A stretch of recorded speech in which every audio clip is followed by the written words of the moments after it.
استنى عندك يا بيه. انت داخل ولا كأنك عملت حاجة. ايه في ايه؟ انا فعلا ما عملتش. لا عملت اللي طول الوقت ببعدك عنه وبحذرك منه. انا عارف ان هو ورا كل اللي حصل، انا عارف ان هو ورا انك تسيب تعليمك برضه عارف.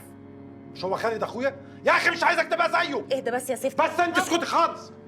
انت السبب ورا كل ده. يا بابا ده عمي، انا ما اجرمتش. وبعدين كنت معدي بالصدفه فقلت اطلع اسلم عليه، بعدين حصل الموضوع دي ده فجرينا. والله؟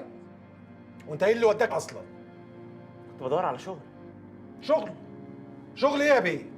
شغل زي ما حضرتك قلت عشان حضرتك ايه وزفت ايه؟ انت خليت فيها حضرتك؟ ما انا كلامي مبقاش يتسمع في البيت ده اصلا. يا بابا انا عايز. انا بابا زفت. اللي هقوله دلوقتي يتنفذ بالحرف.